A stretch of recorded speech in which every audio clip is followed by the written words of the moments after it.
Assalamualaikum warahmatullahi wabarakatuh. Selamat pagi, salam sejahtera, Om Swastiastu, salam namo buddhaya, salam kebajikan, salam pramuka. Siswa siswi baru SMK Negeri 2 Nganjuk yang hebat, Ibu harap kalian sehat bahagia bersama keluarga di rumah. Ingat, disiplin, lakukan prokes. Jika harus keluar, gunakan masker dan jaga jarak. Saya Ibu Endang Wardiningsih. Sampai kurang lebih 10 menit ke depan akan bersama kalian mendalami tentang apa itu pramuka dan apa pula kepramukaan. Tentu kalian sudah paham bahwa pramuka singkatan dari Praja Muda Karana, yang artinya jiwa muda yang suka berkarya. Ibu harap itu adalah kalian semua. Anak-anakku yang smart, kalian tentu tidak asing dengan istilah kiasan dasar. Karena kepanduan Indonesia merupakan sejarah perjuangan bangsa dalam upaya meraih kemerdekaan, maka pemberian nama golongan pembinaan kepramukaan sesuai penggolongan usia peserta didik mengadaptasi proses panjang perjuangan bangsa Indonesia dalam upaya meraih kemerdekaan. Dimulai ketika bangsa Indonesia mensiagakan kemerdekaan yang diambil dari peristiwa Budi Utomo pada tanggal 20 Mei tahun 1908.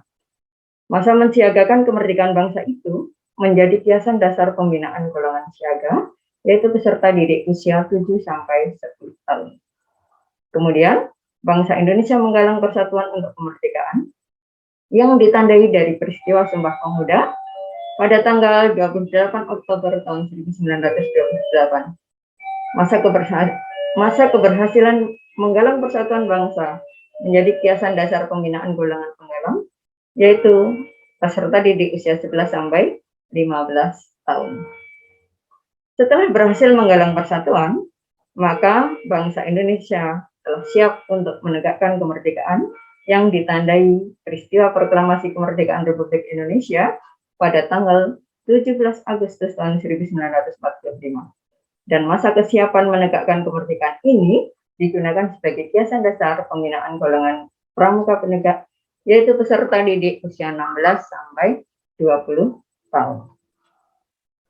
Anak-anak, proses akhir dari sejarah perjuangan kemerdekaan bangsa Indonesia adalah mengisi kemerdekaan dengan memandegani, memprakarsai, memelopori pembangunan bangsa. Sehingga masa memelopori pengisian kemerdekaan dan pembangunan bangsa menjadi kiasan dasar pembinaan golongan pandega, yaitu peserta didik usia 21 sampai 25 tahun. Sekarang, yang dimaksud kepramukaan itu apa? Kepramukaan adalah proses pendidikan di luar lingkungan sekolah dan di luar lingkungan keluarga. Dilaksanakan dengan prinsip dasar kepramukaan dan metode kepramukaan. Prinsip dasar kepramukaan adalah norma hidup setiap anggota gerakan pramuka yang ditanamkan dan ditumbuh kembangkan kepada peserta didik melalui proses penghayatan iman dan takwa kepada Tuhan Yang Maha Esa, peduli kepada bangsa, negara, sesama hidup, dan alam, peduli kepada diri sendiri, yang terakhir komitmen kepada kode kehormatan pramuka untuk menjadi patriot. Sedangkan metode kepramukaan adalah cara memberikan pendidikan watak kepada peserta didik melalui kegiatan kepramukaan yang menarik dan menantang, yang disesuaikan kondisi, situasi, dan kebutuhan peserta didik. Yang pertama, pengenalan dan pengamalan kode kehormatan pramuka. Kode kehormatan pramuka adalah suatu norma dalam kehidupan pramuka yang menjadi ukuran atau standar tingkah laku pramuka di masyarakat. Sedangkan kode kehormatan pramuka terdiri atas satya pramuka, yang merupakan janji pramuka, dan dharma pramuka, yaitu merupakan ketentuan moral pramuka. Metode kepramukaan yang kedua adalah belajar sambil melakukan. Learning by doing. Belajar pada hakikatnya merupakan usaha untuk mencari agar mengetahui informasi yang dibutuhkan dan berguna bagi kehidupan, sekaligus apa yang tidak bermanfaat bagi kehidupan. Siswa Diharapkan mampu mengaktualisasikan keterampilan yang dimiliki serta merealisasi bakat dan minatnya dengan fasilitas yang diberikan sekolah. Kebiasaan hidup bersama, saling menghargai, terbuka, memberi dan menerima, memungkinkan tumbuhnya sikap saling pengertian antara ras, suku, dan agama. Penguasaan pengetahuan, keterampilan merupakan bagian dari proses menjadi diri sendiri, diartikan sebagai proses pemahaman terhadap kebutuhan jati diri. Selain itu, belajar berperilaku sesuai norma dan kaidah yang berlaku di masyarakat, belajar menjadi orang berhasil, sesungguhnya merupakan proses pencapaian aktualisasi. Anak-anak, selanjutnya, metode kepramukaan yang ketiga adalah sistem bergu. Yang dimaksud sistem bergu dilaksanakan adalah agar anggota pramuka muda memperoleh kesempatan belajar memimpin dan dipimpin, mengatur dan diatur, berorganisasi, memikul tanggung jawab, serta bekerja dan bekerja sama dalam kerukunan. Tujuan utama sistem bergu adalah memberikan tanggung jawab kepada setiap anak agar menyadari bahwa ia mempunyai tanggung jawab pribadi untuk kebaikan dirinya maupun kebaikan sangga dan ambalannya. Metode kepramukaan yang keempat adalah kegiatan di alam terbuka. Kegiatan di alam terbuka memberikan pengalaman adanya saling ketergantungan antara unsur-unsur alam dan kebutuhan untuk melestarikannya. Mengembangkan suatu sikap bertanggung jawab akan masa depan serta menghormati keseimbangan alam. Mengembangkan kemampuan dalam mengatasi tantangan yang dihadapi dan menyadari bahwa tidak ada sesuatu yang berlebihan dalam diri. Yang terpenting, dengan kegiatan di alam terbuka, peserta didik diharapkan mampu menemukan kembali cara hidup yang menyenangkan dalam kesederhanaan, serta membina kerjasama dan rasa saling memiliki. Metode kepramukaan yang kelima adalah kemitraan dengan anggota dewasa. Anggota dewasa berfungsi sebagai perencana, organisator, pelaksana, pengendali, pengawas, dan penilai. Pramuka penegak berfungsi sebagai pembantu anggota dewasa dalam melaksanakan kegiatan kepramukaan. Anggota muda sebelum melaksanakan kegiatan berkonsultasi dahulu dengan anggota dewasa. Anggota muda mendapatkan pendampingan dan pembinaan oleh anggota dewasa.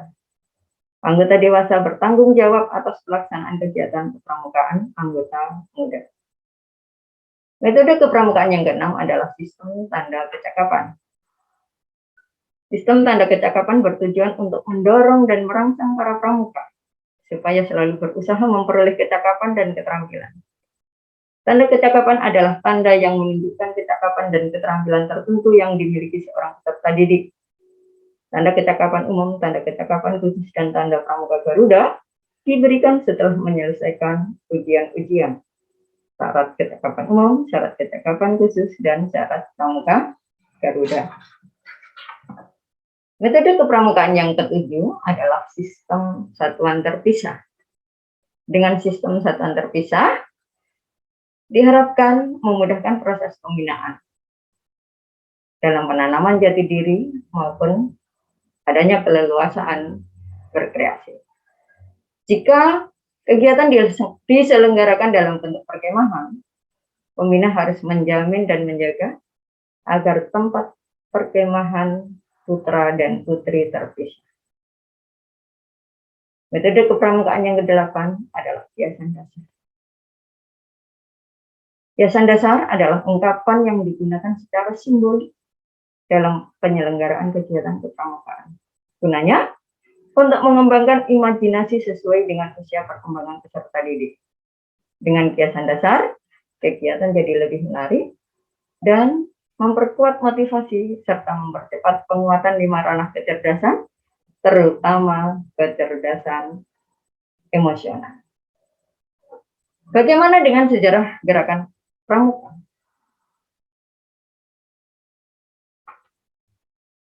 Sejarah gerakan pramuka dimulai sejak masa kolonial Belanda atas prakarsa Mangkunegara ke-7 pada tahun 1916.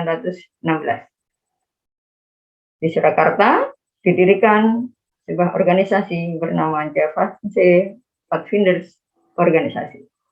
Selanjutnya pada tahun 1923 berdiri dua organisasi, yaitu Nationale Pathfinders Organisasi di Bandung dan Jong Indonesia Pathfinders Organisasi di Jakarta. Kemudian kedua organisasi itu pada tahun 1926 melebur jadi satu dan diberi nama Indonesia Nationalis Pathfinders Organisasi. Selanjutnya pada tanggal 26 Oktober tahun 2010 DPR secara resmi mengesahkan Undang-Undang Nomor 12 tahun 2010 tentang Gerakan Pramuka. Secara otomatis membuat pramuka tidak lagi menjadi organisasi tunggal untuk menyelenggarakan pendidikan kepramukaan, tetapi organisasi profesi juga diperbolehkan menyelenggarakan kegiatan kepramukaan yang dikenal dengan istilah satuan karya. Satuan karya sendiri adalah sebuah wadah untuk pendidikan, gunanya menyalurkan minat, mengembangkan bakat, meningkatkan pengetahuan, kemampuan, keterampilan, dan pengalaman para pramuka dalam berbagai bidang kejuruan, serta memotivasi mereka untuk melaksanakan kegiatan nyata dan produktif. Syarat utama untuk menjadi anggota satuan karya adalah peserta didik menjadi anggota pramuka reguler di sebuah sekolah di mana anak-anak menimba ilmu pengetahuan. Tujuan gerakan pramuka adalah membentuk setiap pramuka agar memiliki kepribadian yang beriman, bertakwa, berakhlak mulia, berjiwa patriotik, taat hukum, disiplin, menjunjung tinggi nilai-nilai luhur bangsa, berkecakapan hidup, serta sehat jasmani dan rohani. Menjadi warga negara yang berjiwa Pancasila, setia patuh pada NKRI, serta menjadi anggota masyarakat yang baik dan berguna, yang dapat membangun dirinya sendiri secara mandiri, serta bersama-sama bertanggung jawab atas pembangunan bangsa dan memiliki kepedulian terhadap sesama hidup dan alam lingkungan. Demikian yang Ibu sampaikan, semoga dapat menumbuhkan pemahaman dan kecintaan kalian pada gerakan pramuka, Gugus Depan khususnya, dan membuat kalian tergerak menjadi anggota pramuka reguler. Jika ada pertanyaan, kirimkan ke alamat di bawah. Terima kasih atas perhatiannya. Salam pramuka.